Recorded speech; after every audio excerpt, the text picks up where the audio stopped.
Tidak ada yang seperti majelis maulid dalam rangka ngangkat kesulitan. Nggak ada yang seperti majelis maulid dalam rangka mengangkat kesulitan-kesulitan yang ada dalam hatimu. Ngangkat kesumpekan, caranya duduk hadir di majelis maulid. Lihat bagaimana Allah angkat kesulitanmu, bagaimana Allah mengangkat kesumpekanmu. Kenapa bisa gitu? Assalamualaikum warahmatullahi wabarakatuh. Alhamdulillah, wassalatu wassalamu ala Rasulillah Muhammad ibn Abdillah wa ala alihi wa sahbihi wa man walah. Subhanaka la ilma lana illa ma 'allamtana innaka antal alimul hakim. Rabbi syrah li sadri wa yassir li amri wahlul 'uqdatan min lisani yafqahu qawli, amma ba'du. Alhamdulillah, hari ini Allah izinkan kita menghadiri perayaan Maulid Nabi Muhammad sallallahu alaihi wasallam. Nikmat besar dari Allah Subhanahu wa taala. Nikmat besar dari Allah Subhanahu wa ta'ala.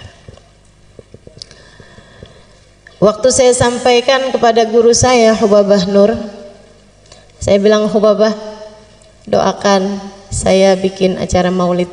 Beberapa tahun silam saya telepon beliau, saya bilang doakan acaranya berkah. Beliau bilang, Halimah, hadhihi ni'mah azimah tahtaj ila syukri. Beliau bilang, Halimah, nikmatnya bisa buat majelis maulid, bahkan nikmat untuk sekedar hadir majelis maulid adalah nikmat besar yang harus disyukuri.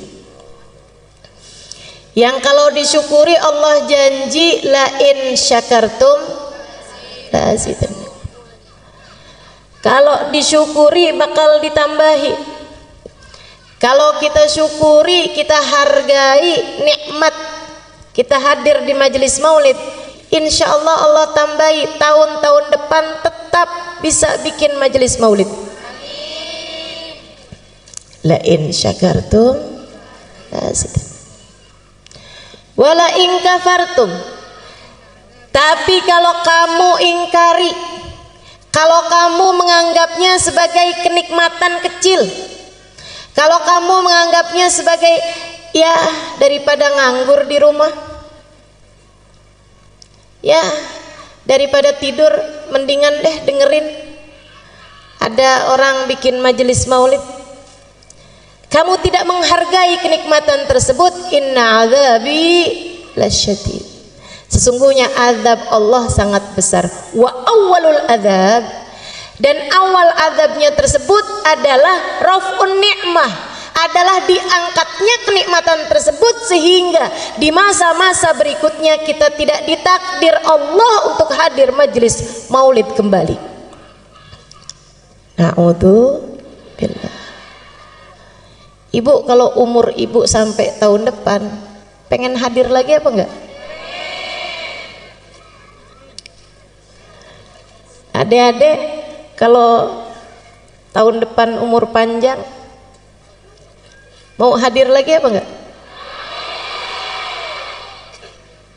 Masyi kama majma'il maulid yujallil kurub, kata Habib Ari Habsyi. Tidak ada yang seperti majelis maulid dalam rangka ngangkat kesulitan. Enggak ada lagi yang kayak majelis maulid dalam rangka bikin seneng hati yang hadir.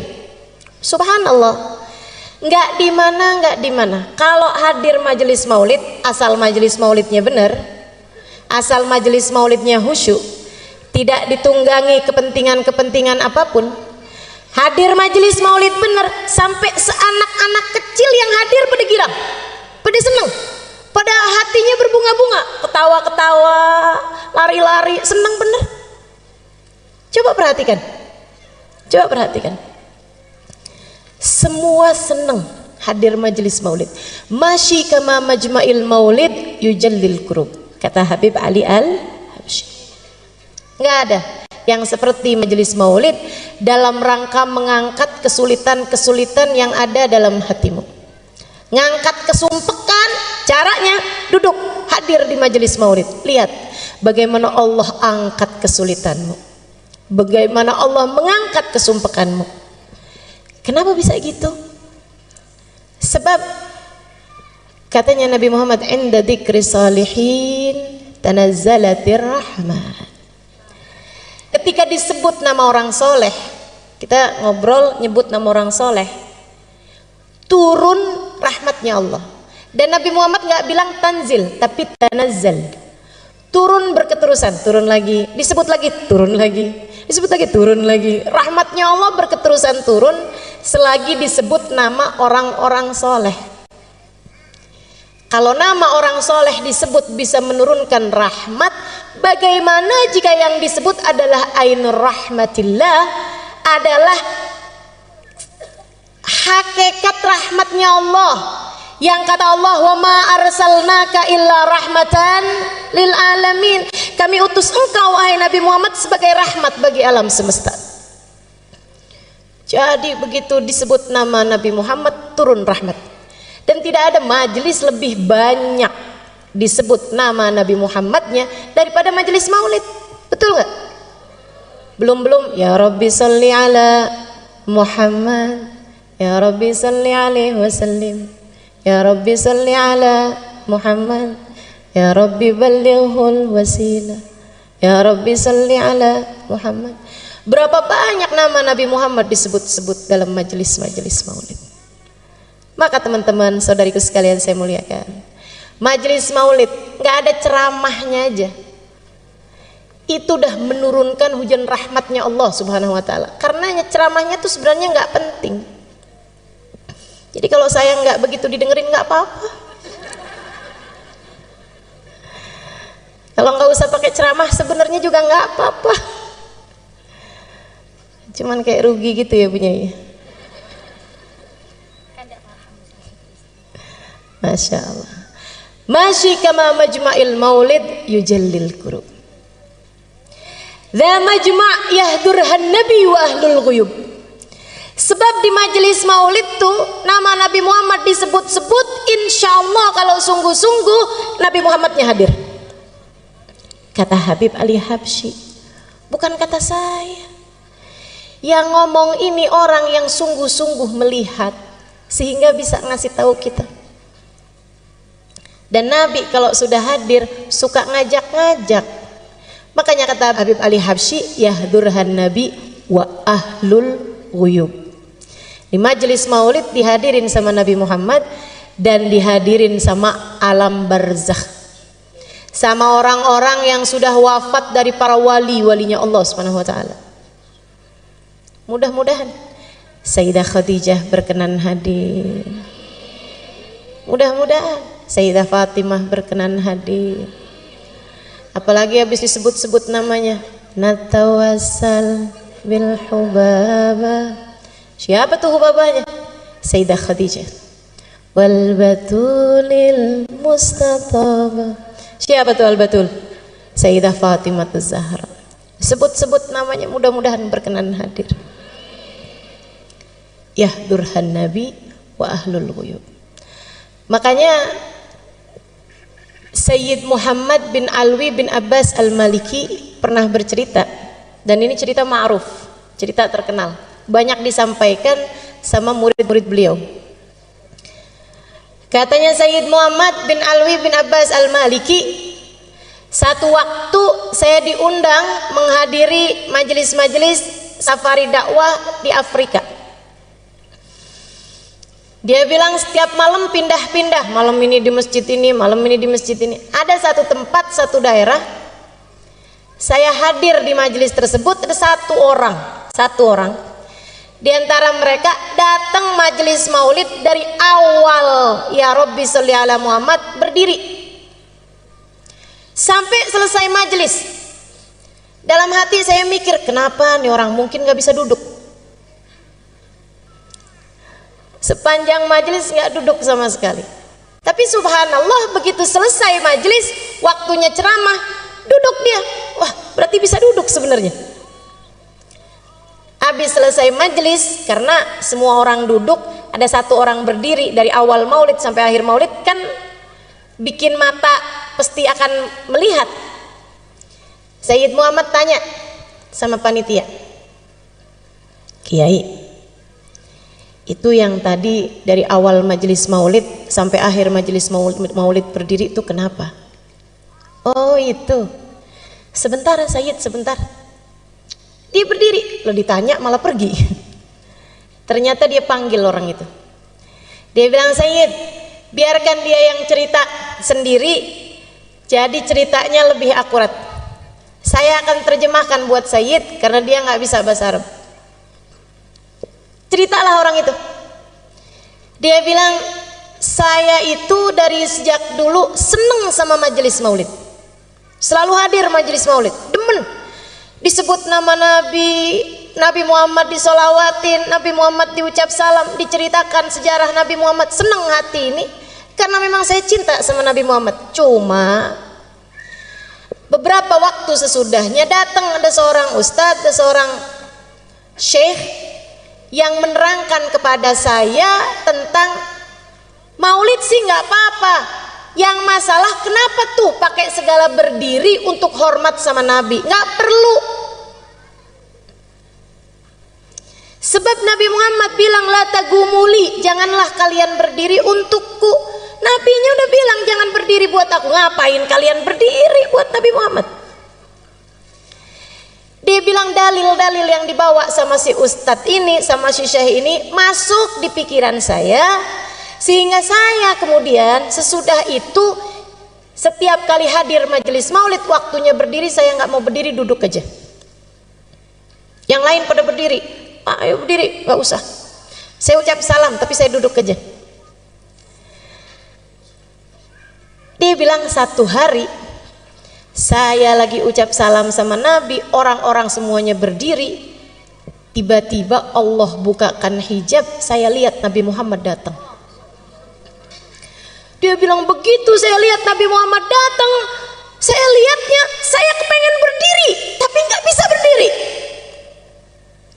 Dia bilang ternyata kalau lihat Nabi Muhammad spontan, orang nggak cari dalil pasti kepengen berdiri.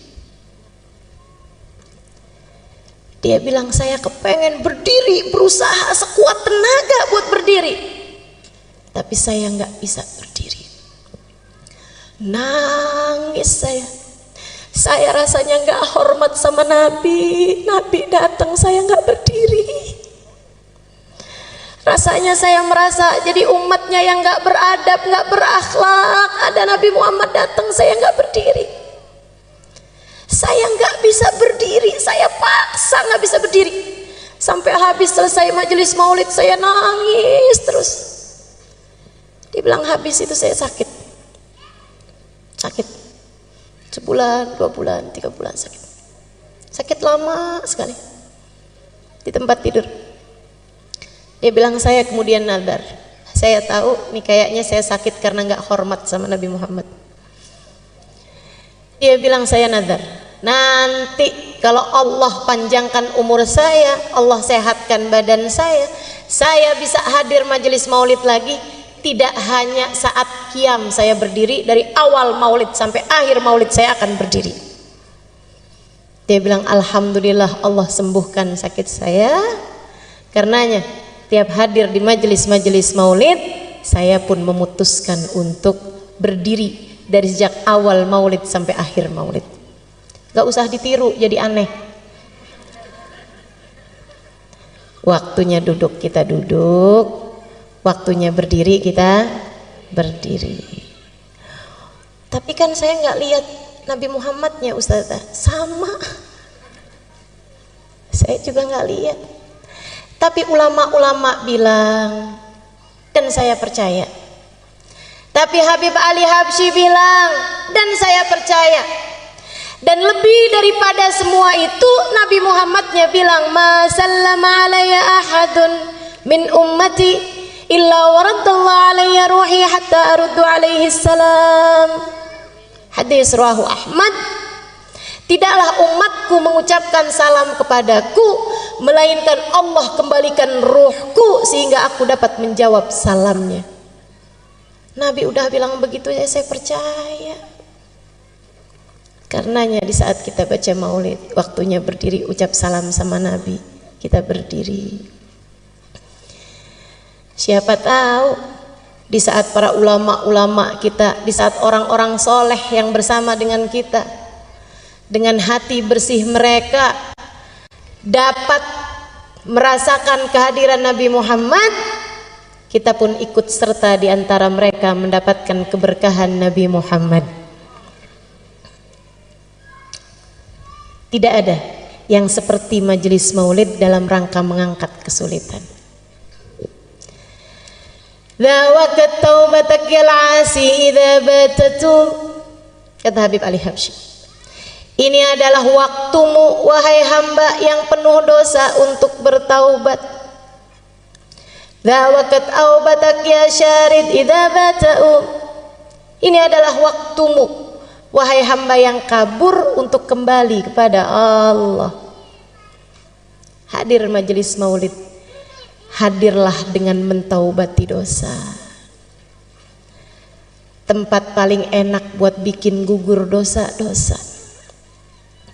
Datang majelis maulid bawa dosa, mudah-mudahan keluar sudah ringan beban dosa di pundak kita. Hadir masih jauh dari Allah, mudah-mudahan keluar dari majelis maulid sudah didekatkan kepada Allah. Hadir majelis maulid belum tercatat sebagai umat yang akan bisa memandang Nabi Muhammad di hari akhirat. Keluar dari majelis maulid namanya sudah ada dalam daftar orang yang kelak akan memandang wajah Nabi Muhammad. Hadir bawa hati, bukan hanya sekedar bawa badan. Sebab yang diceritakan di majelis maulid, yang disebut di majelis maulid tidak lain tidak bukan manusia paling agung, baginda kita Nabi besar Muhammad.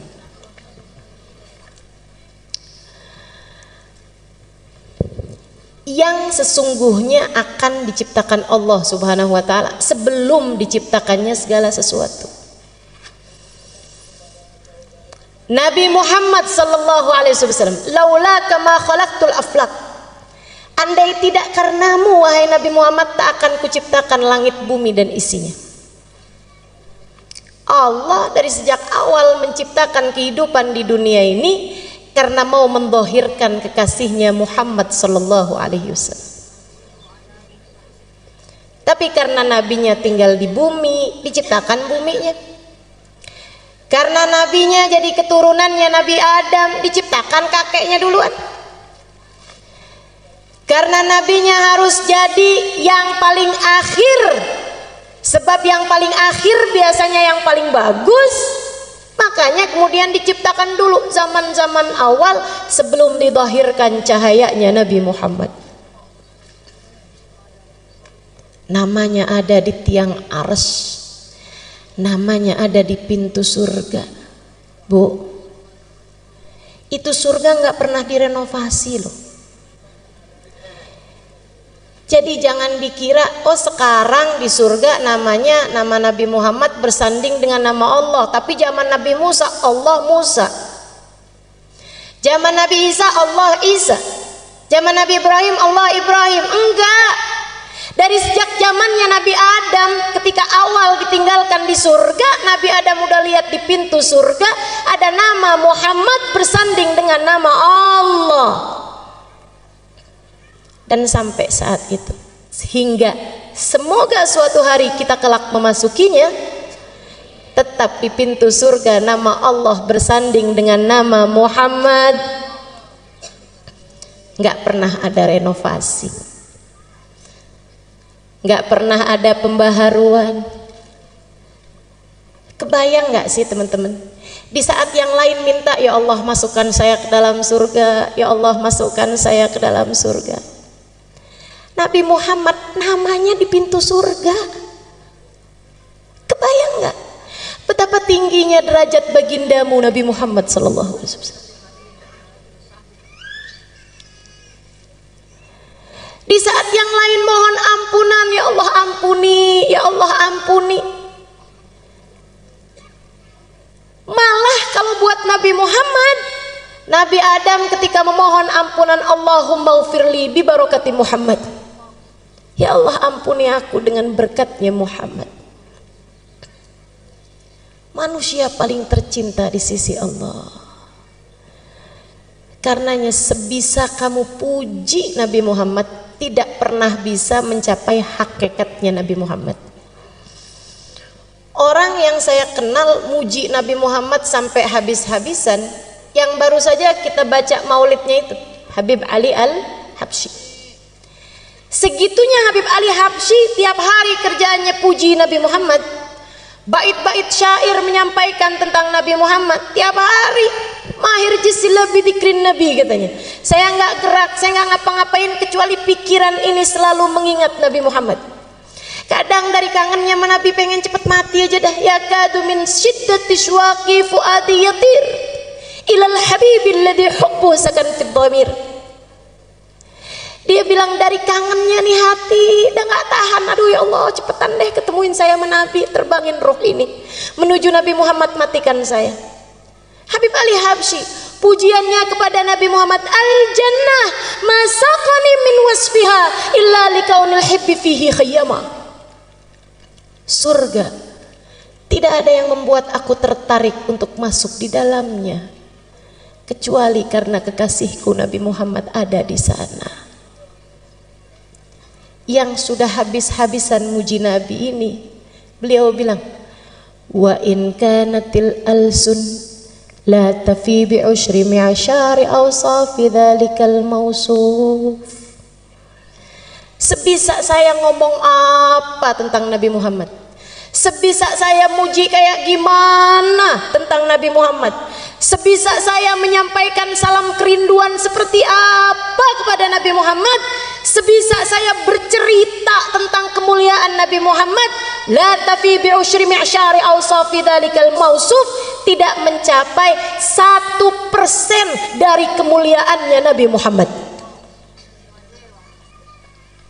Tidak mencapai 1%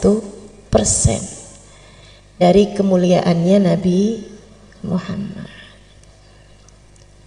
Kalau Habib Ali Habsyi bilang begitu, bagaimana mungkin kita bisa dianggap berlebihan kepada Nabi Muhammad? Habib Ali Habsyi 1%, kita berapa kira-kiranya? Habib Ali Habsyi berbicara seperti itu karena mengikuti pendahulu-pendahulunya. Manusia paling kenal sama Nabi Muhammad namanya Abu Bakar. Namanya Abu Bakar, Sayyidina Abu Bakar As-Siddiq radhiyallahu ta'ala anhu wa arda. Sayyidina Abu Bakar bercerita tentang kedekatan beliau kepada Nabi Muhammad. Katanya Sayyidina Abu Bakar, ma araftu minhu illa dzil. Saya tuh kenal sama Nabi Muhammad itu hanya baru sekedar bayangannya aja. Hakikatnya Nabi Muhammad saya belum pernah tahu. Orang paling dekat loh sama Nabi Muhammad, bilangnya saya hanya baru kenal bayangannya aja. Kalau Nabi punya bayangan, saya cuma baru kenal bayangannya aja. Tapi Nabi memang nggak punya bayangan. Nabi nggak punya bayangan. Kenapa? Ulama mengatakan karena dua hal. Jadi Nabi kalau jalan di bawah matahari sekalipun nggak ada bayangannya. Wala dhillun lahu bal kana nura. Ada lagunya tuh. Wala dhillun lahu. Nabi Muhammad nggak punya dhil, nggak punya bayangan. Ulama bilang karena dua hal.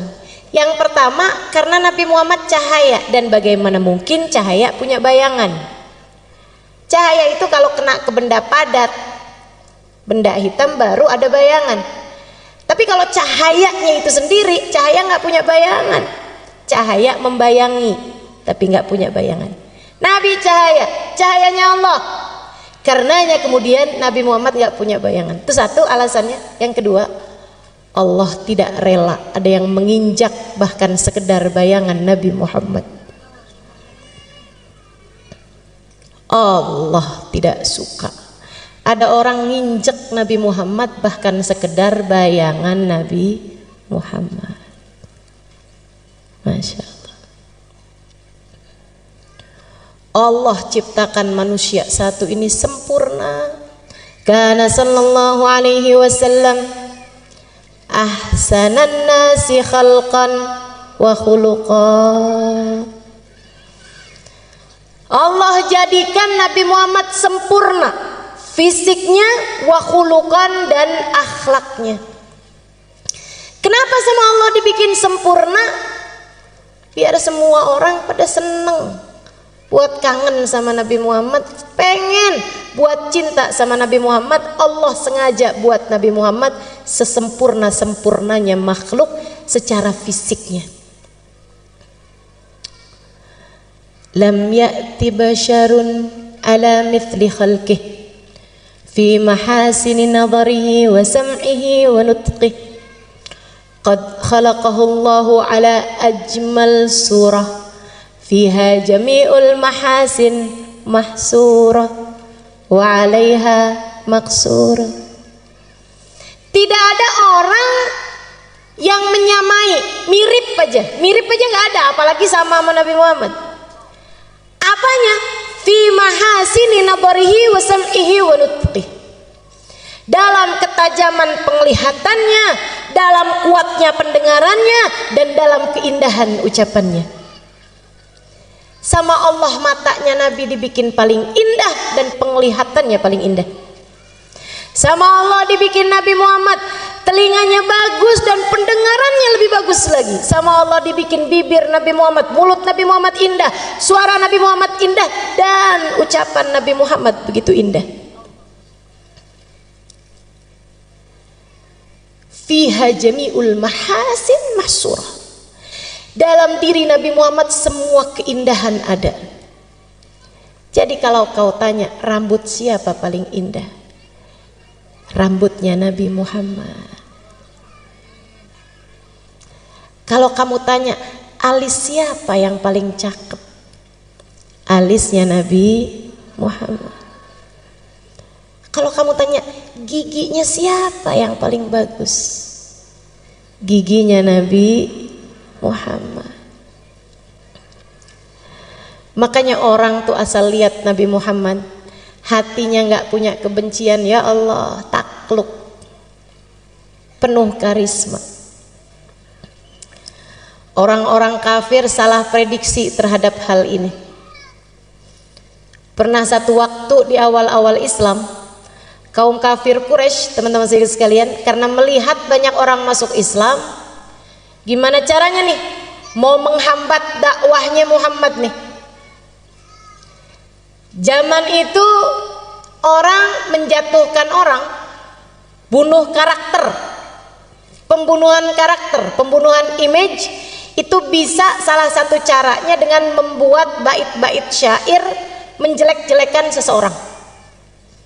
Kalau yang bikin syairnya itu orang yang jago, orang yang ahli, orang yang profesional, itu syairnya bisa didengungkan orang di mana-mana buat ngata-ngatain seseorang sampai terbunuhlah karakter orang tersebut karena syair-syair yang disampaikan orang-orang.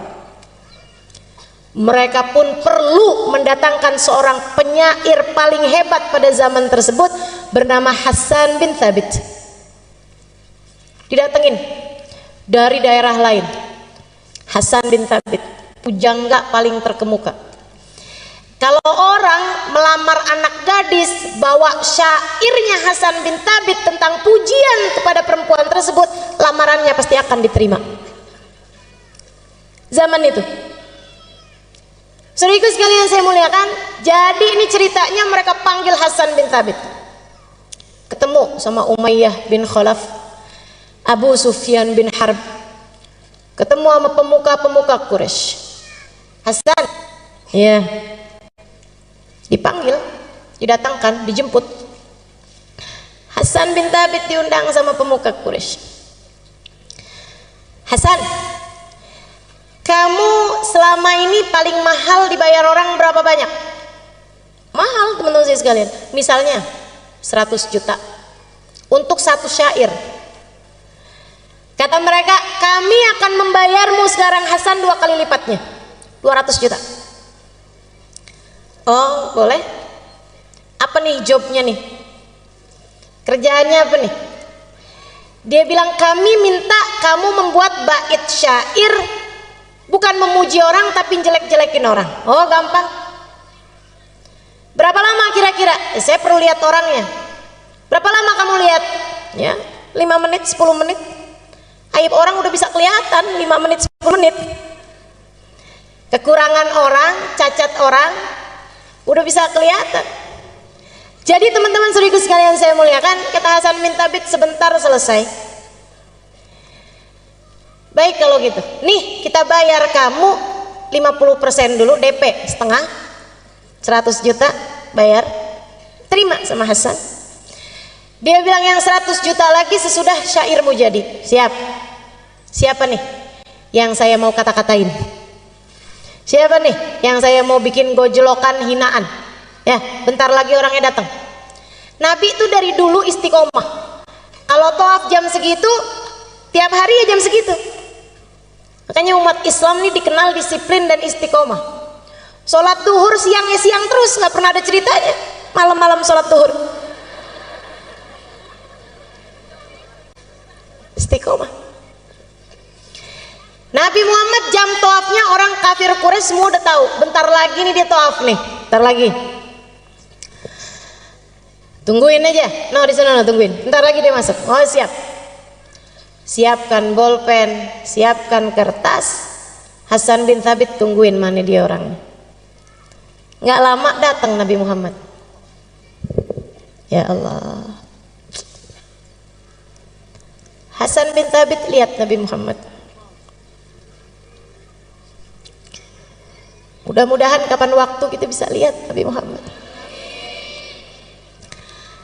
Hasan bin Thabit lihat Nabi Muhammad. Dilihatin sama Hasan bin Thabit. Nabi Muhammad bergerak pelan-pelan. Fa-idza masya faka'annama yanhattu min sabab. Nabi jalannya ringan.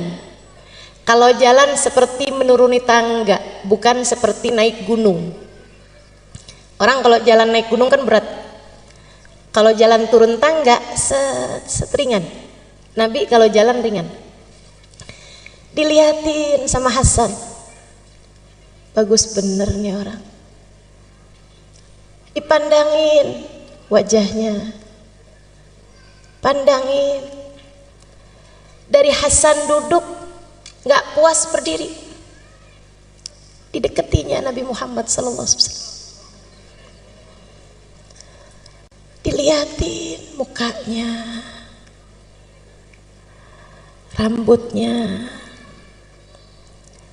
alfiyul anfi, imiyul fami, nuniyul hajib. Hidungnya kayak huruf alif kecil mancung. Alisnya kayak huruf nun yang terbalik. Bibirnya senyumnya nggak hilang, penuh seperti huruf mim. Dipandangin kulitnya yang putih kemerah-merahan, abyadal launi musyarraban bihumrah. Dipandanginya tangannya, dadanya, kakinya. Dipandangi dari ujung rambut ke ujung kaki, terus diikuti Nabi Muhammad sallallahu alaihi wasallam. 1 putaran tawaf, 2 putaran tawaf, 3 putaran tawaf. Hasan bin Thabit menatap lekat Nabi Muhammad sallallahu alaihi wasallam hingga selesai Nabi Muhammad tawaf. Nabi kemudian keluar dari mataf, dari tempat tawaf, dan tidak terlihat mata kembali. Pulang. Hasan bin Thabit duduk dan menuliskan bait-bait syair. Yang nunggu di bawah bukit Sofa, yes, habis ini ada syair-syair kita punya buat menghina Nabi Muhammad. Kita akan bacain syair itu ke kampung-kampung, kabilah-kabilah. Biar Nabi kalau dakwah ke sana mereka semua sudah punya kalimat-kalimat penolakan, sehingga kayak apapun Nabi Muhammad mereka nggak akan percaya. Lebih percaya sama syairnya Hasan bin Thabit. Hasan bin Thabit habis selesai nulis berjalan menuju mereka. Mereka pada senang semua, siap-siap, siapin 100 juta sisanya. Datang Hasan, dia ambil uang yang sudah ia terima dibalikin. Nih, saya kembalikan uang yang kalian bayar saya. Kenapa gitu? Kata mereka. Karena saya ternyata tidak bisa mengerjakan tugasnya. Saya nyerah. Saya nggak bisa kerjain tugasnya. Kok gitu? Kenapa Hasan? Bukannya gampang kamu nyari kekurangan ini? Gampang kalau orangnya orang lain. Akan tetapi yang ini kalian minta saya mencari kekurangannya. Udah saya liatin dari ujung rambut ke ujung kaki, ujung rambut ke ujung kaki, depan, belakang, kanan, kiri, saya nggak dapetin kekurangannya. Kalian minta saya mencari aib dan celah dari seseorang yang sayangnya tidak diberi aib dan celah oleh penciptanya. Jika dikatakan tak ada gading yang tak retak, ketahuilah gadingnya Nabi Muhammad tidak retak. Jika dikatakan tak ada manusia yang sempurna, ketahuilah kata-kata itu tidak berlaku bagi Nabi Muhammad. Tapi tunggu dulu Hasan, kita lihat kamu tadi ada nulis bait syair. Memang, kata Hasan, memang saya nulis bait syair. Kalau gitu kamu bacain deh. Tapi tidak seperti yang kalian harap, kata Hasan. Nggak apa-apa, udah kadung, pengen denger. Salah juga nih, pengen denger. Saya akhirnya jadi hafal. Gara-gara orang kafir Quraisy pengen denger. Padahal maksud mereka mau menjelekkan Nabi Muhammad, malah akhirnya keluar bait syair yang seperti ini indahnya. Kata Hasan, baik saya bacain, tapi sekali lagi tidak seperti yang kalian harapkan. Nggak apa-apa, bacain aja, udah kadung, terlanjur. Lamma ra'aitu anwaruhu sata'at wada'tu min khifati kaffi ala basari khawfan ala basari min husni suratihi falastu anzuruhu illa ala qadri ruhun minan nuri fi jismin minal qamari kahulyatin nusijat minal anjumiz zuhri. Lamma ra'aitu anwaruhu sata'at, ketika aku lihat cahaya itu datang, segera aku letakkan telapak tanganku di mataku. Segera aku tutup mataku dengan kedua tanganku. Kenapa?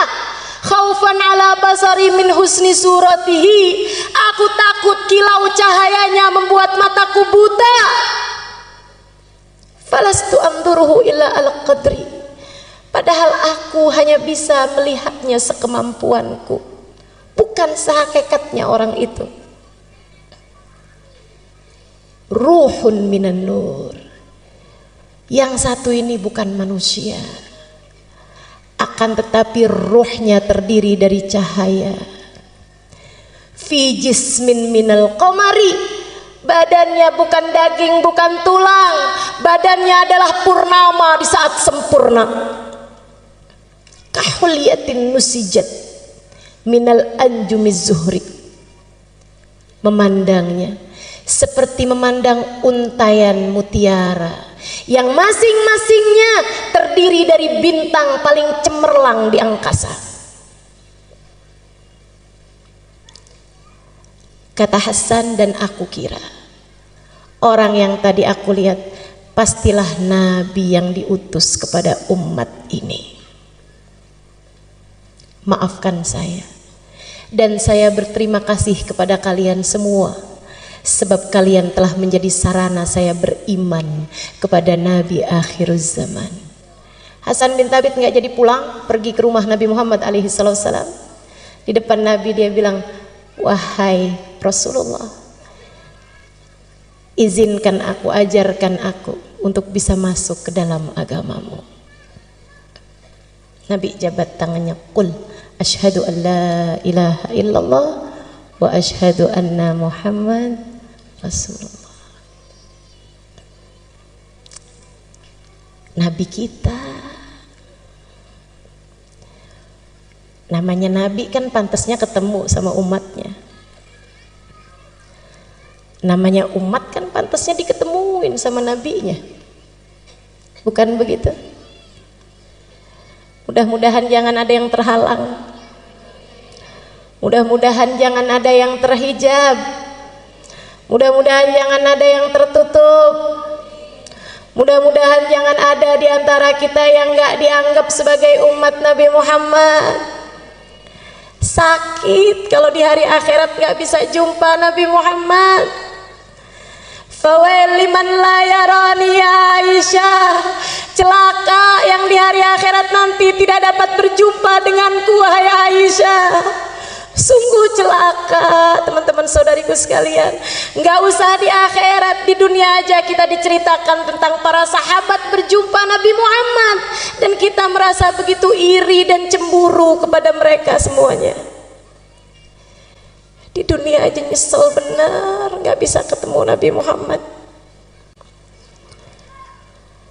Di dunia aja nyesel begini nggak pernah ketemu Nabi Muhammad. Di dunia aja kepengen begini ketemu sama Nabi Muhammad. Di dunia aja kangen begini sama Nabi Muhammad. Gimana rasanya kalau di hari akhirat nggak boleh ketemu sama Nabi Muhammad? Makanya semoga tidak ada yang terhalang. Kita doakan anak-anak kita, saudara-saudari kita, orang-orang yang kita sayangi, kedua orang tua kita, jangan ada yang terhalang dari Nabi Muhammad. Jangan ada yang terhalang dari memandang wajah indah Nabi Muhammad. Semuanya biar kebagian insya Allah. Dulu ada satu sahabat tua, tinggalnya dekat Mekah, satu kampung. Jadi ada kampung di dekat Mekah. Waktu Nabi Muhammad dakwah di Mekah, dakwahnya belum nyampe ke kampung itu, karena dia agak dalam. Waktu Nabi Muhammad udah pindah ke Madinah, ada orang tua di kampung tersebut, ada dai nyampe ke sana, dakwah di sana. Akhirnya dia malah masuk Islam. Ada orang tua nih masuk Islam. Umur 60 mau 70-an tahun. Tua. Tiap hari diceritain tentang Nabi Muhammad, ya Allah kangen. Biasanya orang dari manapun kampungnya kalau masuk Islam hijrah ke Madinah atau sekurangnya sowan ke Madinah. Cuman nih orang, dia udah tua, jadi tidak memungkinkannya untuk berangkat ke Madinah. Dia malah justru lebih dekatnya sama Mekah. Jadi orang pada berangkat ke Madinah, dia nggak kuat kakinya, nggak kuat badannya, tapi pengen ketemu sama Nabi. Ya Allah, kayak apa tuh Nabi? Tiap hari nanya, Ustadz sama dai-nya nih, ya sahabi Rasulillah, ceritain dong sama saya Nabi Muhammad. Ntar kalau udah diceritain, ya Allah kapan ketemu sama Nabi Muhammad? Ntar kalau doa, ya Allah jangan mati dulu saya sebelum ketemu Nabi Muhammad. Subhanallah, satu waktu Nabi Muhammad datang ke Mekah untuk Fathu Mekah tahun ke-8 Hijriah. Jadi dia dengar Nabi Muhammad ada di Mekah. Nabi Muhammad ada di Mekah. Senengnya hati. Jadi Nabi sekarang ada di Mekah nih. Siap-siap.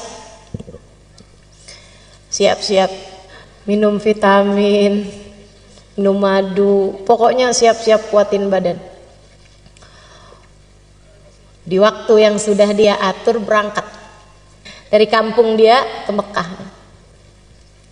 Di jalan mikir, bayangin kayak apa ya Nabi Muhammad, ya Allah, kayak apa Nabi Muhammad.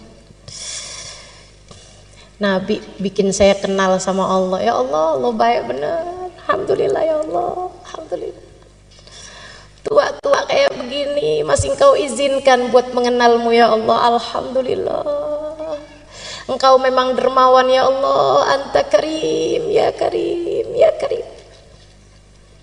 Sepanjang jalan dinyebut-nyebut ya karim. Allah baik benar, dermawan benar. Sampai nyampe di Mekah. Dia nyampe di Mekah, mikir, ketemu Nabi dulu apa tawaf dulu. Tapi ada aturannya orang kalau masuk ke Mekah harus dalam keadaan ihram kan gitu ya. Walaupun memang waktu itu belum ada aturan haji, tapi memang di mana-mana tuh orang dari sejak zamannya Nabi Ibrahim masuk Mekah tuh hal pertama yang dilakukan adalah tawaf. Sampai ibadah haji pun, ibadah umroh pun sampai sekarang seperti itu. Ada yang namanya tawaf kudum. Tawaf awal kali masuk ke Mekah. Sebagaimana kalau keluar dari Mekah, hal terakhir yang dilakukan juga tawaf. Namanya tawaf wada. Nah, itu aturan dari sejak zaman dulu. Orang masuk Mekah ya tawaf dulu gitu.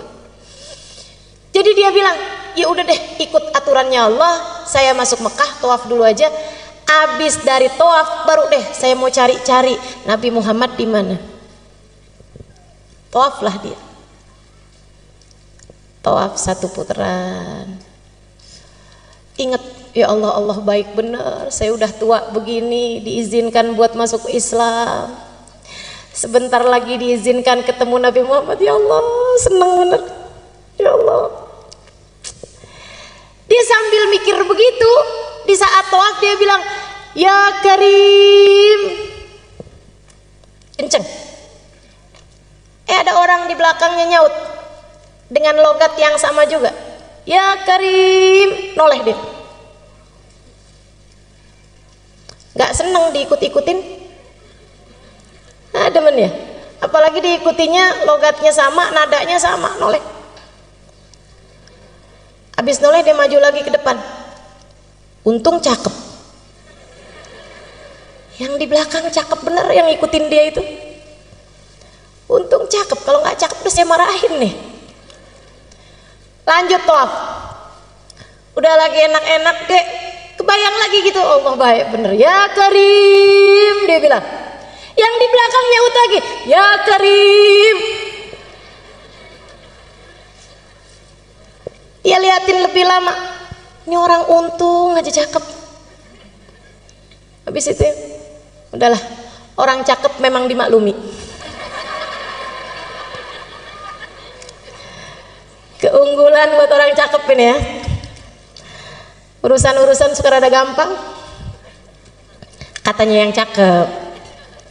Karena saya enggak, jadinya saya cuma bisa cerita aja. Teman-teman saya ikut sekalian. Akhirnya dia pun konsentrasi lagi.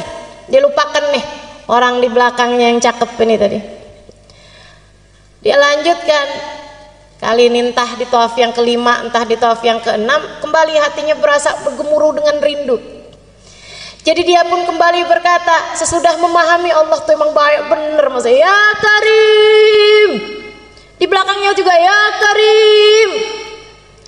Dia noleh, kemudian dia bilang, saya udah nggak tahan lagi. Apakah gara-gara saya ini orang kampung kelihatan nggak berpendidikan?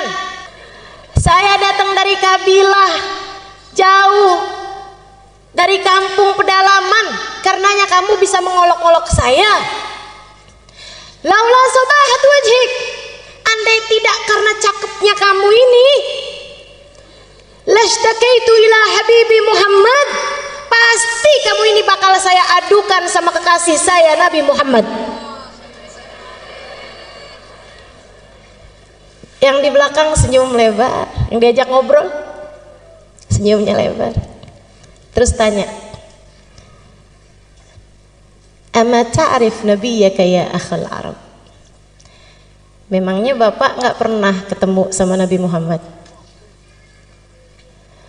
Jangan salah, saya memang belum pernah ketemu sama Nabi Muhammad, tapi saya ini beriman udah lama sama Nabi Muhammad. Dan jangan salah, saya memang belum pernah ketemu sama Nabi Muhammad, tapi hati ini bergemuruh rindu sama Nabi Muhammad. Kayak kita, rada mirip juga sih.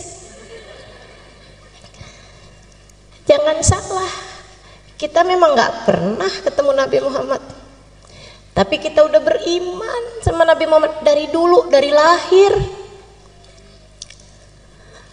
Waktu kita lahir gak dikasih tahu siapa nama bapak kita, udah dikasih tahu namanya Nabi Muhammad.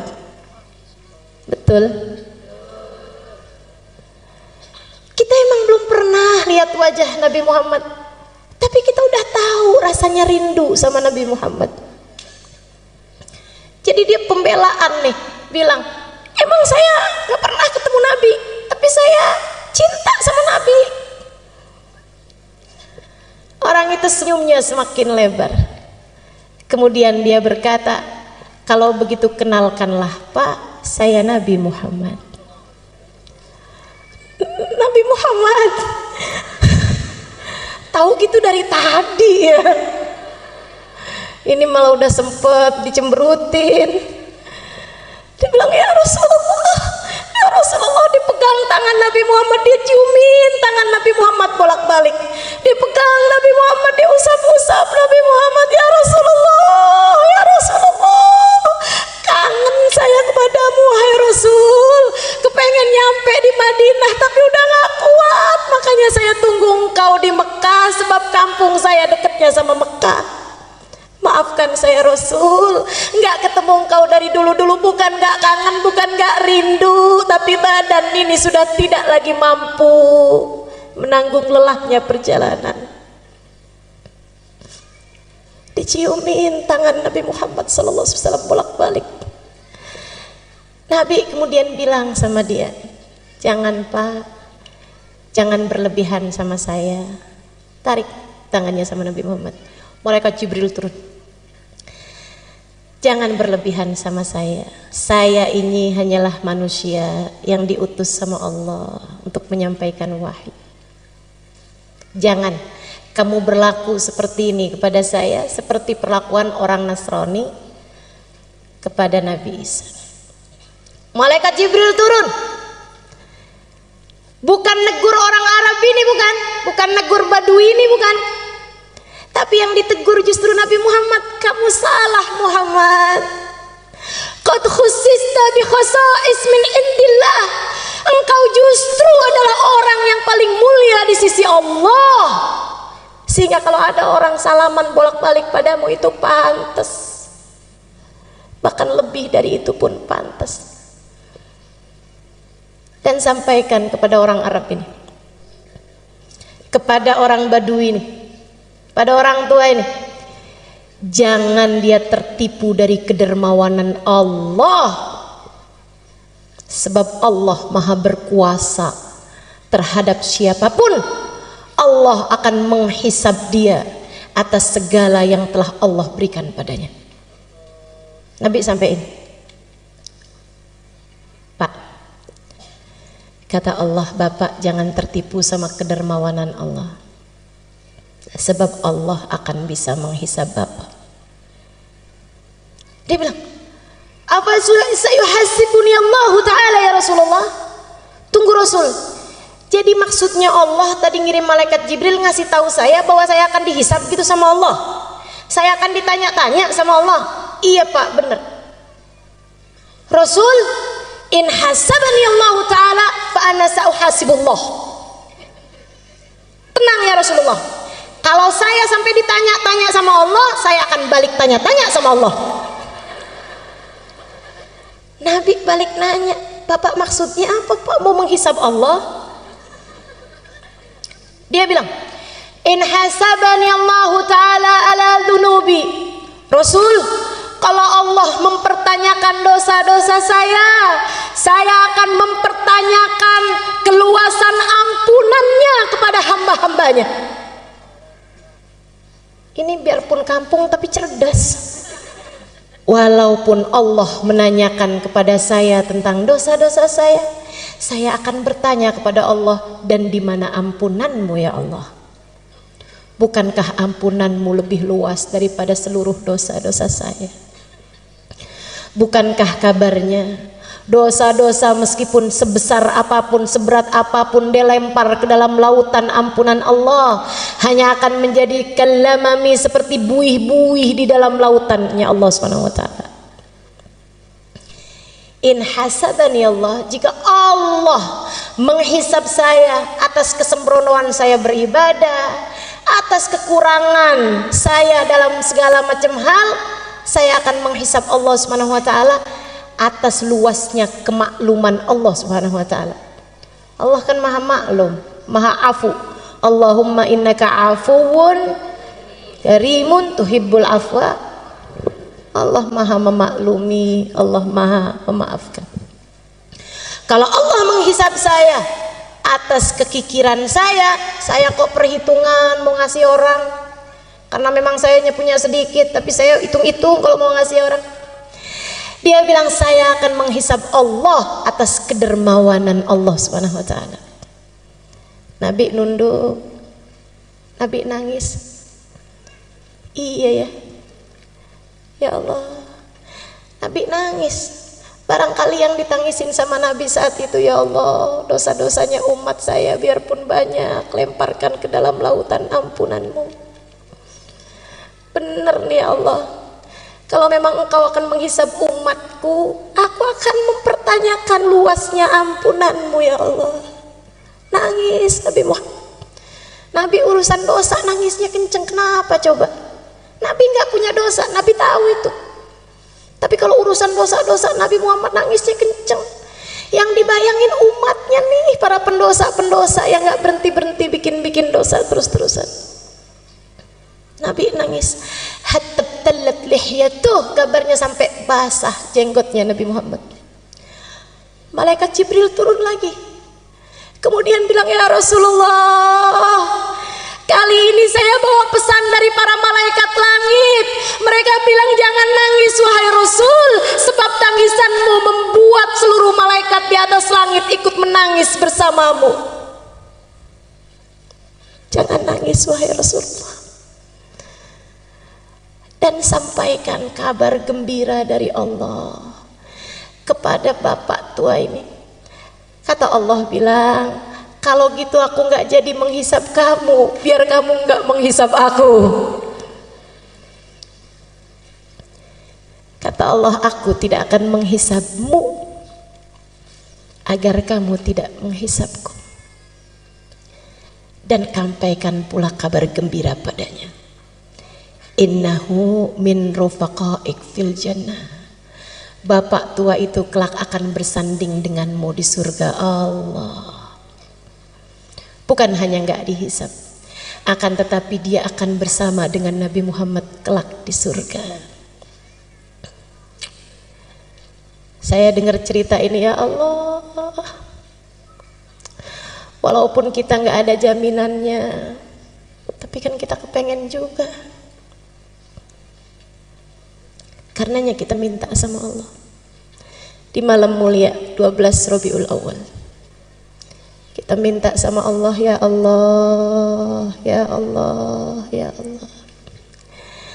Mata ini memang tidak pernah melihat Nabi Muhammad, tapi mata ini pernah menangis rindu kepada Nabi Muhammad. Maka jangan halangkan perindu dari yang dirindui, ya Allah. Jangan halangkan perindu dari yang dirindukan. Izinkan kami berjumpa Nabi Muhammad, ya Allah. Perkenankan mata kami memandang Nabi Muhammad, ya Allah. Kumpulkan kami bersama Nabi Muhammad, ya Allah. Kama ma jama'tana fi hadad dar. bimunasabati maulidin Nabi sallallahu alaihi wasallam, bimunasabatil mahabbah lin Nabi sallallahu alaihi wasallam. Ijma'na ghadan fi dari karamatik ma'ahu ya Allah. Sebagaimana Engkau telah mengumpulkan kami dalam rangka merayakan maulid Nabi Muhammad, Engkau telah kumpulkan kami dalam rangka mencintai Nabi Muhammad. Kumpulkan kami kelak di hari akhirat bersama Nabi Muhammad. Kumpulkan kami kelak bersama Nabi Muhammad. Ya Allah, walaupun matanya telah mencatat ribuan dosa, jangan halangkan mata siapapun yang hadir di tempat ini dari memandang wajah Nabi Muhammad. Walaupun matanya telah tercatat darinya ribuan aib dan noda yang haram-haram dilalap sama matanya ya Allah, tapi jangan halangkan mata itu dari memandang wajah Nabi Muhammad. Jika yang suci hanya bisa dilihat oleh mata yang suci, maka kami mohon kepadamu dengan keberkahan manusia suci yang lahir di malam 12 Rabiul Awal, sucikan mata kami semua ya Allah, biar pantas lihat Nabi Muhammad ya Allah, biar pantas ketemu Nabi Muhammad ya Allah. Jangan ada siapapun di antara kami ataupun orang tuanya ataupun anak-anaknya ataupun saudara-saudarinya ataupun siapapun yang dia sayangi terhalang dari memandang wajah Nabi Muhammad ya Allah. Jangan ada siapapun ya Allah, jangan ada siapapun ya Allah, jangan ada siapapun ya Allah. Meskipun seberat apa dosanya, jangan jadikan hukumannya tidak bisa bersama Nabi Muhammad ya Allah. Meski seperti apapun dosanya, meski seberapapun aibnya, Engkau yang maha, Engkau yang maha ya Allah, Engkau yang maha ya Allah. Kami berkumpul karena Nabi Muhammad. Kami nggak minta selain Nabi Muhammad. Kami berkumpul karena Nabi Muhammad. Maka kami minta Nabi Muhammad untuk kami ya Allah. Kami minta istighfarnya Nabi Muhammad untuk kami. Kami minta tengadah tangan Nabi Muhammad untuk kami. Kami minta kebersamaan Nabi Muhammad untuk kami. Kami minta syafaat Nabi Muhammad untuk kami. Kami minta ketemu Nabi Muhammad ya Allah. Di dunia udah gak bisa ketemu Nabi Muhammad, jangan halangkan kami ketemu Nabi Muhammad di akhirat ya Allah. Jangan halangkan kami berjumpa Nabi Muhammad ya Allah. Allahumma ya Allah, kabulkan hajat kami. Hajat kami adalah rahmat-Mu. Hajat kami adalah Nabi Muhammad. Ya Allah, ada banyak orang di atas muka bumi ini tanpa diminta Engkau beri. Masakah kami yang meminta Engkau tolak ya Allah? Ada banyak orang di atas muka bumi, mereka tidak pernah minta tapi Engkau beri. Masakah kami yang sudah meminta Engkau tolak ya Allah? Jika yang berdoa tidak layak Kau ijabah, bukankah di antara yang mendengar ada yang layak untuk Kau ijabah ya Allah? Lagi pula ya Allah, jika Engkau hanya mau menerima yang soleh di antara kami, lantas orang-orang yang tidak soleh kepada siapa ia meminta ya Allah? Kumpulkan kami dengan Nabi Muhammad. Kumpulkan kami dengan Nabi Muhammad ya Allah. Jangan halangkan kami dari Nabi Muhammad ya Allah. Jika Nabi yang pantas berkumpul dengannya orang-orang yang hatinya bersih, dan kami hatinya kotor, maka kami minta padamu, bersihkan hati kami ya Allah. Bukankah tidak ada yang sulit bagimu ya Allah? Bersihkan hati kami ya Allah.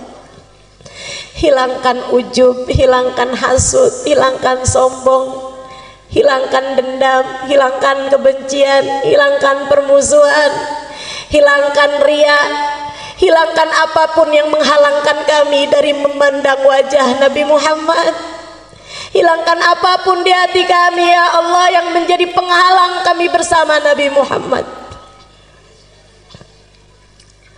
Ampuni dosa kami, tutup aib kami. Jika yang pantas bersama dengan Nabi Muhammad, hamba-hambamu yang soleh, yang tidak pernah meninggalkan sholat dan istiqomah dalam ibadah, jadikan kami salah satunya ya Allah. Bukankah tidak ada yang sulit bagimu ya Allah? Jika yang pantas bersama Nabi Muhammad, hamba-hambamu yang bertakwa, yang jauh dari perbuatan dosa, maka kami minta dengan kemuliaan malam ini, dengan kemuliaan Nabi Muhammad yang lahir malam ini, kami minta padamu ya Allah, jadikan semua yang hadir di tempat ini bertaubat dari dosa, meninggalkan dosanya sesudah ini, dan tidak kembali lagi mengerjakan dosa yang menghalangkannya untuk bisa bersama Nabi Muhammad ya Allah.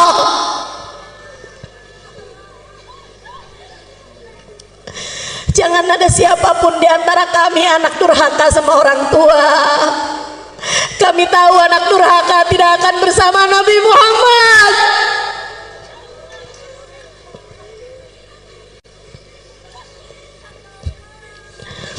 Jangan ada di antara kami orang yang dekat dengan zina. Sebab bukankah para pelaku dosa-dosa besar pasti tidak akan bersama Nabi Muhammad? Karenanya kami mohon ya Allah, karuniakan taubat, menghapuskan seluruh dosa-dosa kami ya Allah, dan jangan biarkan kami kembali mengerjakan dosa itu ya Allah. Allahumma ya Allah, jangan halangkan kami dari Nabi Muhammad.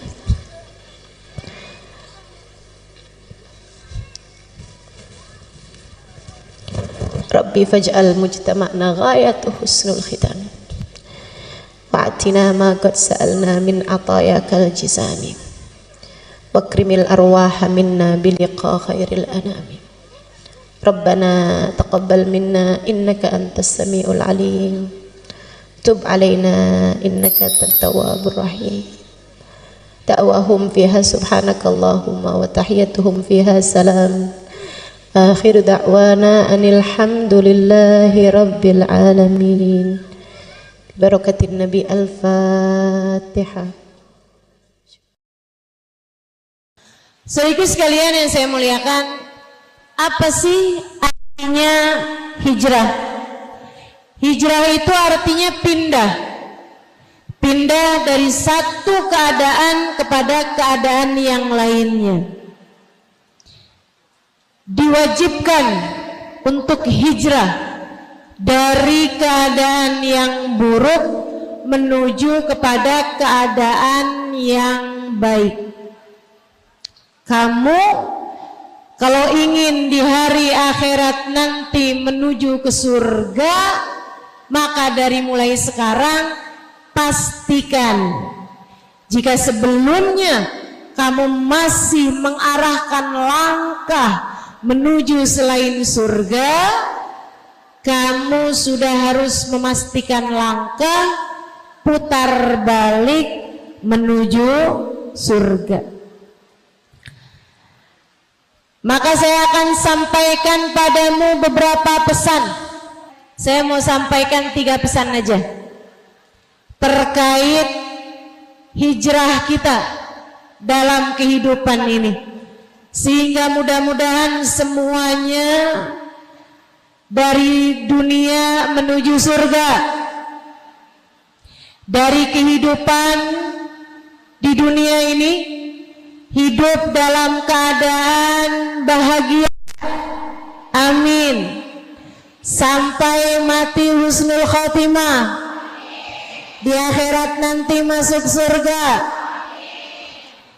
Sekali lagi mudah-mudahan hidup kita di dunia bahagia, mati husnul khotimah, di akhirat masuk surga. Kalau kamu pengen ketiganya, hidup bahagia, mati husnul khotimah, di akhirat menuju surga, nih saya kasih tahu 3 pesan saya. Yang pertama, bagusin niat. Apapun yang kamu lakukan, siapapun kamu, dan apapun yang kamu lakukan baru benar-benar bermakna apabila niatnya bagus. Katanya Imamul Haddad, man saluhat niyatuhu saluhat a'maluhu la mahala. Orang kalau niatnya bagus, perbuatannya bakalan bagus, pasti. Wa man sa'at niyatuhu sa'at a'maluhu la mahala.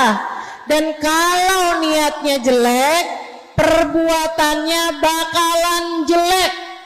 Wa in kanat fi suratihi hasanah, walaupun kelihatannya kayaknya bagus.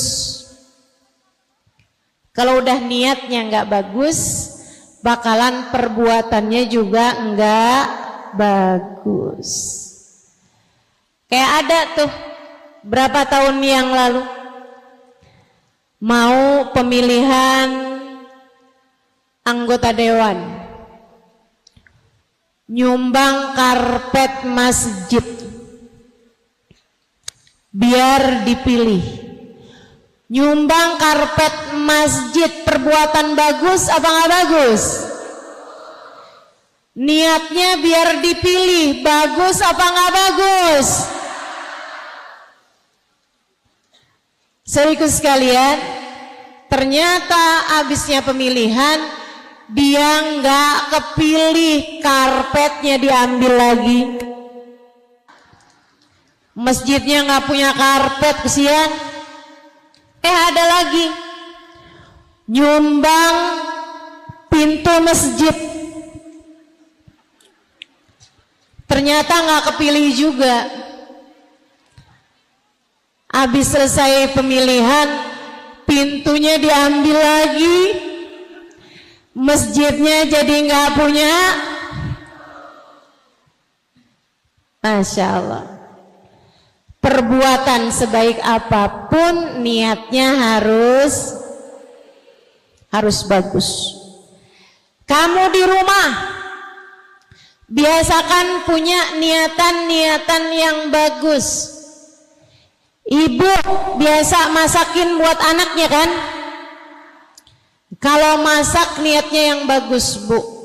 Dan jangan lupa niat. Jangan asal masak aja. Ya Allah, saya niat masak buat anak dan suami, biar kami semuanya makan makanan yang sehat, sehingga bisa jadi sebab kami menjadi kuat beribadah kepadamu ya Allah. Sambil niat, ya Allah, jadikanlah makanan ini sebagai makanan yang membawa kebaikan, banyak membawa kebaikan bagi diri-diri kami dari dunia hingga kelak di hari akhirat nanti. Jangan salah, Bu. Saya dulu waktu sekolah SD, waktu saya kecil, segini, kecil, biar begini saya pernah kecil juga loh, Bu. Saya waktu sekolah SD itu, zaman saya kecil, selalu saja juara kelas dan tidak pernah merasa kesulitan untuk belajar. Saya mudah untuk masuk pelajaran-pelajaran yang diberikan. Setiap pagi sebelum berangkat sekolah, saya akan cium tangan abah saya, cium tangan umi saya, kemudian abah saya akan pegang ubun-ubun kepala saya. Beliau kemudian berdoa, barakallahu fik, disebul ubun-ubun kepala saya. Saya dulu meyakini bahwasanya apa yang dikerjakan abah saya membuat otak saya encer, sehingga saya lebih mudah mendapatkan pelajaran-pelajaran dan memahami ilmu yang saya dapat di sekolah. Jadi kalau ada teman yang nanya, kok kamu pinter sih? Jawaban saya, iya, karena saya disebul sama abah saya, didoakan sama abah saya. Beliau meniup ubun-ubun kepala saya sambil berdoa, barakallahu fik, semoga Allah memberkahimu nak. Saya dulu punya keyakinan itu yang membuat saya jadi cerdas. Dulu itu keyakinan saya tanpa tahu kebenarannya. Tapi ketika dewasa saya tahu bahwa ternyata hal yang seperti itu memang berpengaruh bagi saya, sebab otak ini terdiri dari cairan, dan cairan tubuh kalau disampaikan kalimat-kalimat yang baik, apalagi doa-doa yang indah, ia akan menjadi cairan yang indah pula. Molekul-molekulnya, sel-sel dalam air tersebut akan membentuk bentuk-bentuk yang sangat indah dan menjadi kekuatan untuk mengerjakan kebaikan-kebaikan. Jadi para guru yang kepengen santri-santrinya, pelajar-pelajarnya pada pinter-pinter, jangan suka ngomel. Para ibu yang kepengen anakmu cerdas-cerdas, jangan suka marah-marah. Apalagi marah-marahnya sambil masak. Masakanmu itu semuanya cairan. Cairan tersebut, air tersebut, kalau kamu marah-marah, ia akan jadi sesuatu yang rusak, masuk ke dalam tubuh anak-anakmu, merusak otak, merusak kesehatan, merusak hati, merusak anggota tubuh. Itu sebabnya Imam Al-Ghazali menyampaikan dalam salah satu kitabnya, siapa yang sepanjang harinya kepengen bagus, awalilah pagi hari dengan bacaan dan ucapan-ucapan yang bagus. Bu, jadi kalau lagi masak, niatnya yang bagus, baca doa dan harapan-harapan yang bagus, insya. Ibu-ibu sekalian, saya jarang nyikat kamar mandi karena saya malas, dan karena biasanya ada yang nyikatkan kamar mandi saya. Tapi kalau saya sedang nyikat kamar mandi, saya akan nyikat kamar mandi sekaligus dengan niatan-niatan.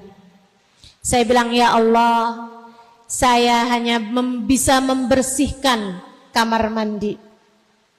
Yang bisa membersihkan hati saya hanya Engkau yang dapat melakukannya.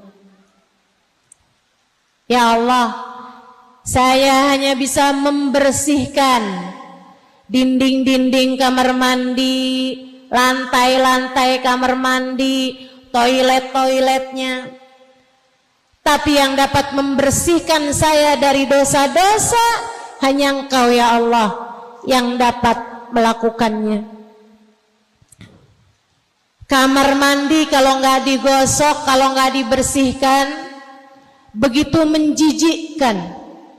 Demikian pula dengan hati kita, jiwa kita, kalau tidak mendapatkan ampunan dari Allah, hati kita dapat menjadi tempat yang begitu menjijikkan juga. Jangan sampai hatimu menjadi tempat yang menjijikkan. Bu, sambil nyapu niatnya yang bagus. Ya Allah, saya sapu ruangan rumah saya. Sapukanlah pikiran-pikiran kotor dari pikiran saya. Sapukanlah sampah-sampah yang memenuhi ruang hati saya. Kalau kamu pagi-pagi buka horden, buka jendela, kamu bilang sama Allah, ya Allah, yang saya lakukan hanya bisa buka jendela, sehingga udara di luar bisa masuk ke dalam rumah. Saya minta kepadamu ya Allah, bukakanlah hati kami sehingga rahmat-Mu mudah untuk masuk ke dalam hati-hati kami. Niat dengan niat-niat yang bagus, insya Allah.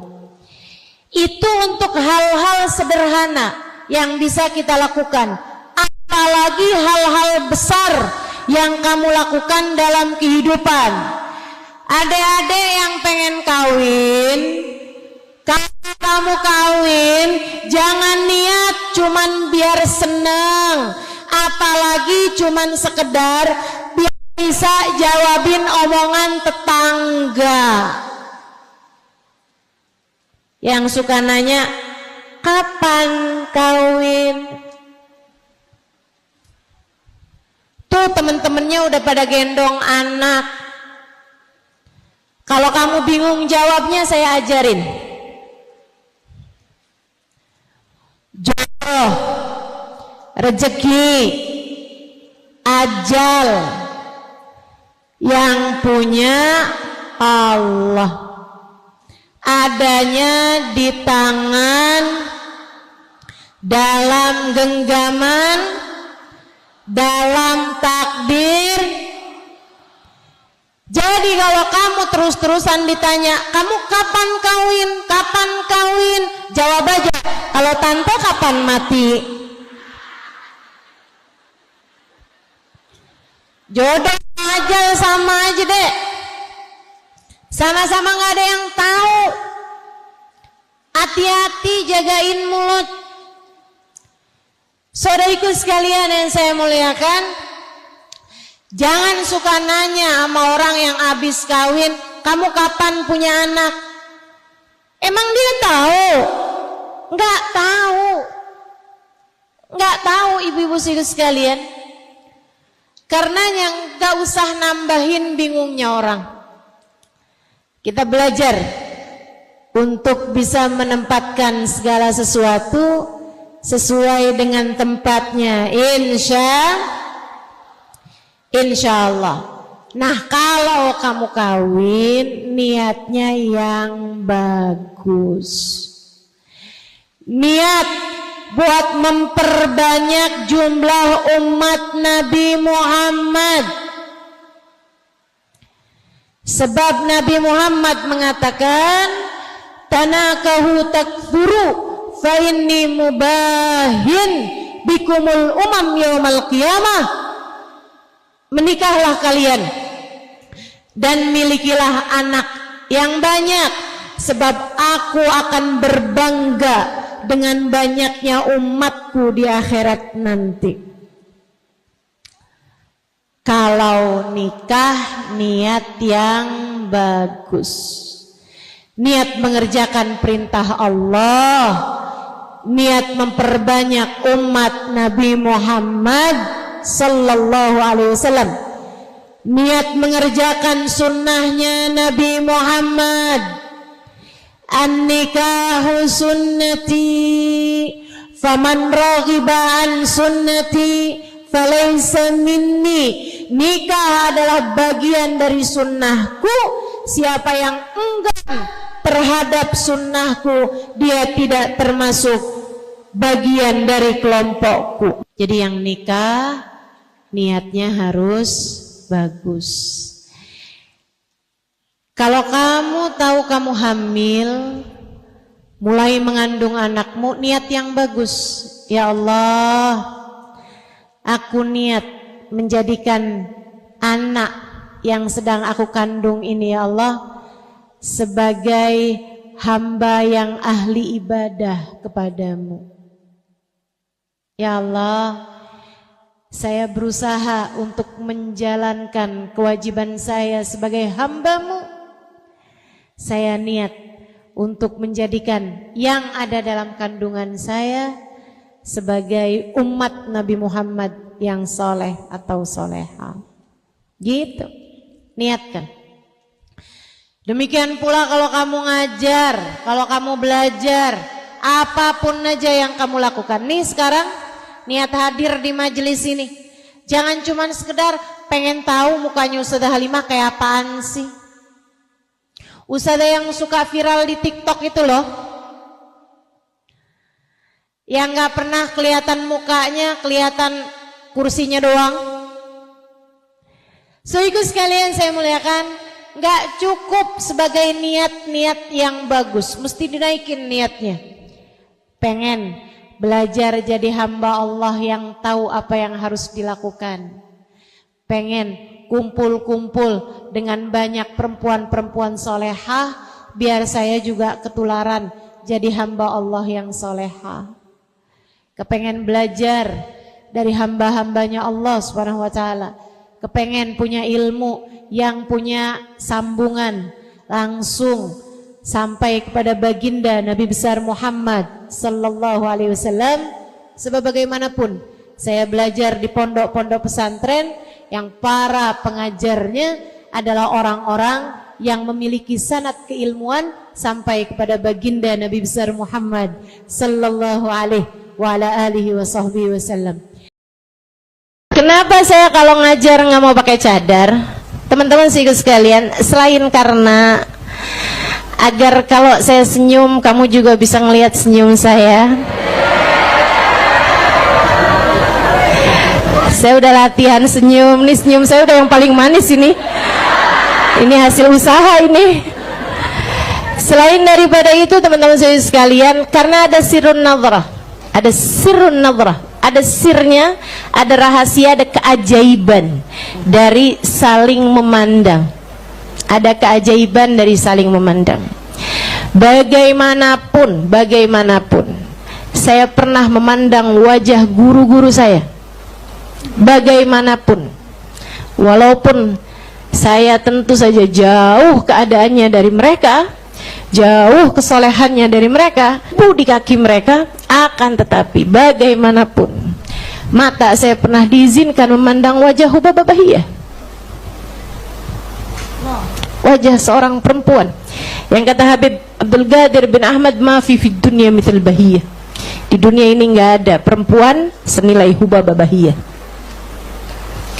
Bagaimanapun wajah saya memandang Sayyidil Habib Umar bin Hafid, memandang Habib Abdul Qadir bin Ahmad Asgaf, yang Habib Umar mengatakan, ya waridal bahril ladhi fihi durar tujad. Gimana?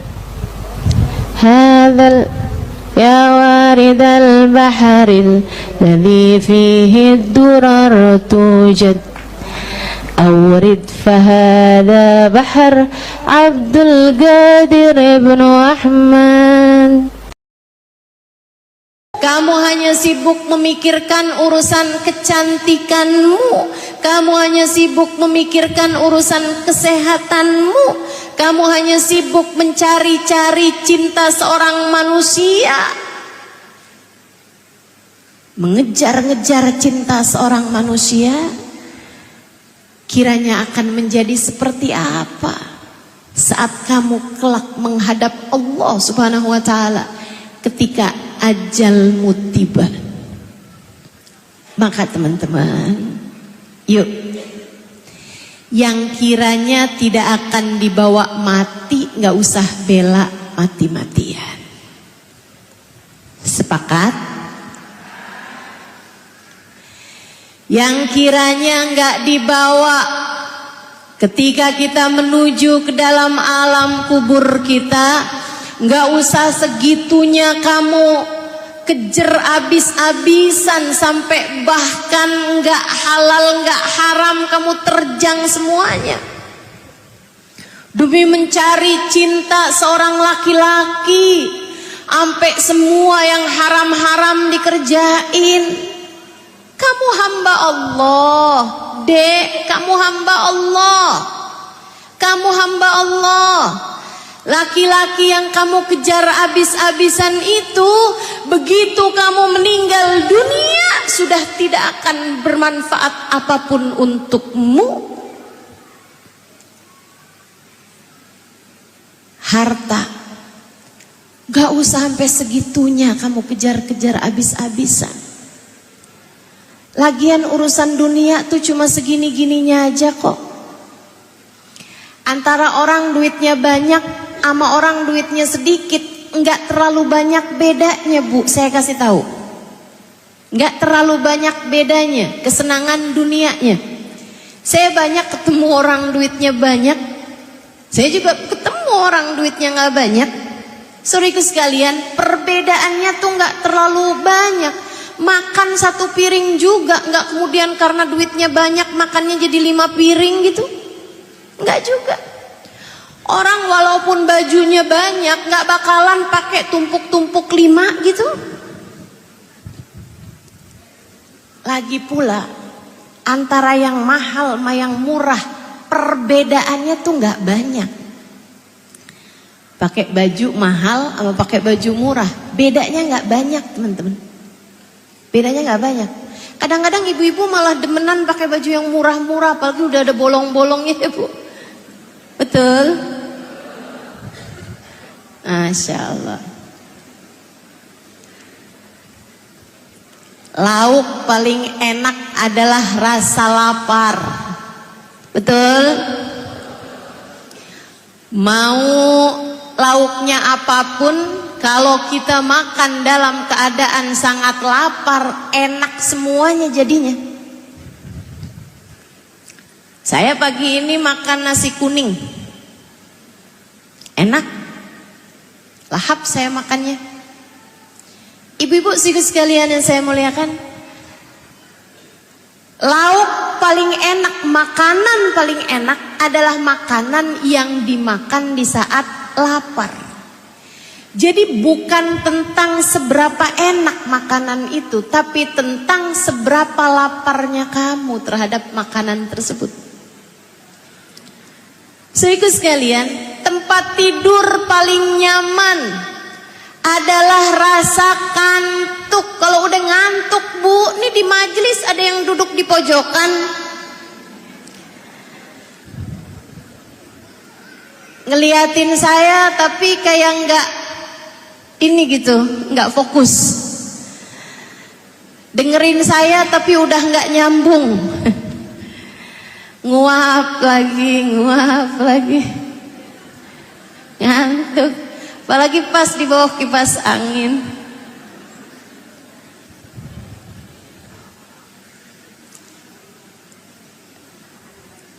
Nggak peduli sama kondisinya kayak gimana, kalau ngantuk udah paling enak itu.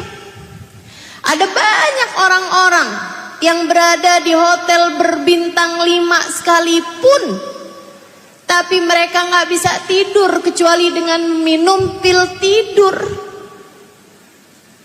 Saudaraku sekalian, karena memang yang paling nyaman itu bukan soal di mana kamu tidur, tapi soal seberapa ngantukmu.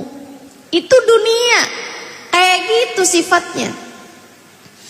Kesenangannya dunia sesuatu yang sangat terbatas. Teman-teman saudaraku sekalian yang saya muliakan, nggak usah kejar dunia, nggak usah kejar dunia.